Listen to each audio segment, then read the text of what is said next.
Hola, soy Agla Espinosa Carvajal y en nombre de Fundación Juconi México AC y Fundación Carlos Slim, te doy la bienvenida a esta cápsula donde hablaremos de los tipos de violencia, por qué es difícil eliminar la violencia y características y dinámica de la violencia familiar. Para mí será un gusto acompañarte a conocer los tipos de violencia, profundizar en la comprensión de las características y dinámica de la violencia familiar y entender los retos para su eliminación. En el ámbito de las relaciones familiares se pueden identificar diferentes tipos de violencia. ¿Cuántos tipos de violencia conoces? En México existen diferentes instrumentos legales como la Ley General de Acceso a las Mujeres a una Vida Libre de Violencia, la Norma Oficial Mexicana de Violencia Familiar, Sexual y contra las Mujeres y la Ley General de los Derechos de Niñas, Niños y Adolescentes, donde podemos encontrar distintas categorías de la violencia familiar. Veamos los distintos tipos.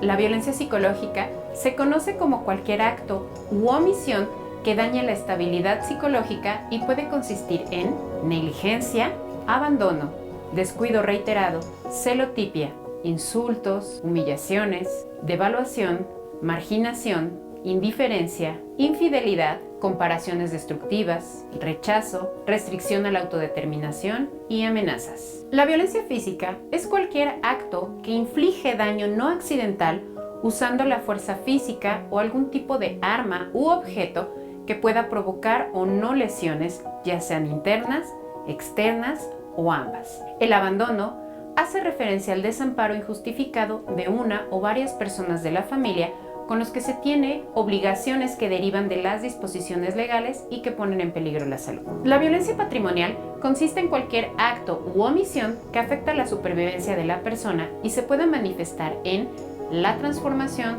sustracción, destrucción, retención o distracción de objetos, documentos personales, bienes y valores, derechos patrimoniales o recursos económicos destinados a satisfacer las necesidades de la persona y puede abarcar los daños a los bienes comunes o propios. La violencia económica consiste en acciones u omisiones que afectan la supervivencia económica de las personas. Se manifiesta a través de limitaciones encaminadas a controlar el ingreso económico, así como la percepción de un salario menor por igual trabajo dentro de un mismo centro laboral. La violencia sexual refiere el uso de la fuerza o el poder que se impone a otra persona para degradar o dañar su cuerpo o sexualidad y por lo tanto atenta contra su libertad, dignidad e integridad física. Y también puede presentarse como una expresión de abuso de poder que implica la supremacía masculina sobre la mujer al denigrarla y concebirla como objeto.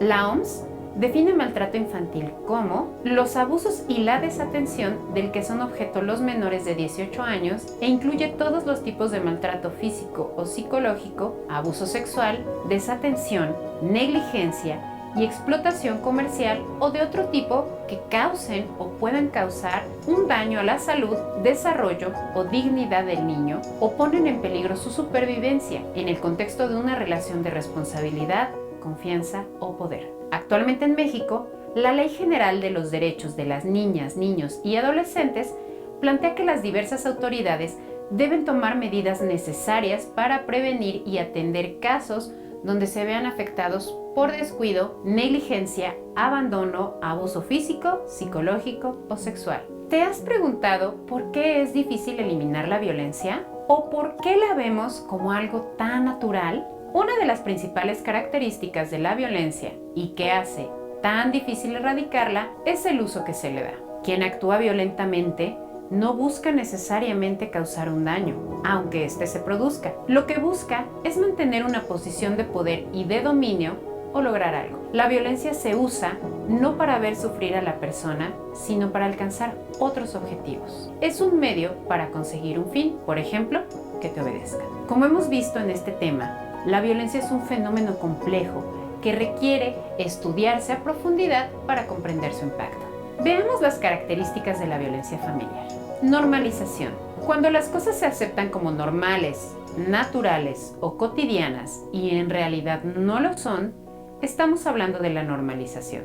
Un estudio investigó la exposición de adolescentes a imágenes violentas en los medios durante varios días consecutivos. Mientras más tiempo la persona observaba las imágenes, la actividad del córtex empezaba a disminuir hasta hacerse prácticamente nula. Lo que vemos en la imagen es una resonancia magnética que muestra actividad en el córtex, el antes y después de la experiencia. A partir de estos datos, el cuerpo de investigación concluyó que la exposición a escenas violentas actúa de forma tal que tiene la capacidad de atenuar las respuestas emocionales, lo que podría evitar en las personas respuestas adecuadas ante la violencia. Escalamiento.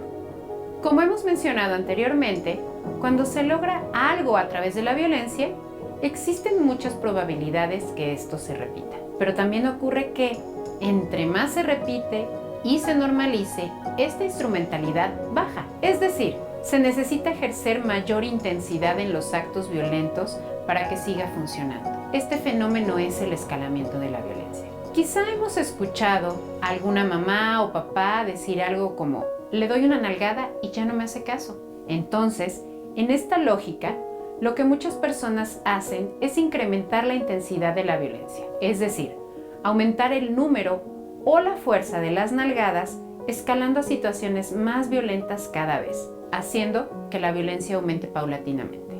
Repetición intergeneracional. La violencia tiende a reproducirse y a repetirse en las familias, provocando un ciclo intergeneracional de transmisión de la violencia. Muchas de las personas que son atendidas por esta causa han quedado atrapadas en este ciclo por generaciones. Es decir, personas que usan la violencia en sus familias actualmente, durante su infancia, experimentaron alguna variante de violencia o fueron testigos de esta. Cuando se vive con una madre o un padre que ejerce violencia, esto genera en niñas y niños miedo constante, lo que provocará, si no se rompen estos ciclos, que crezcan como jóvenes con mucho enojo, y esto les hace volver a repetir la violencia que vivieron en su familia hacia otras personas. Espero que esta información respecto a los tipos de violencia, los retos para eliminarla y las características de la violencia familiar hayan sido útiles para ti. Te invito a continuar con la siguiente cápsula, cuyo tema es la violencia contra niñas, niños y adolescentes en México.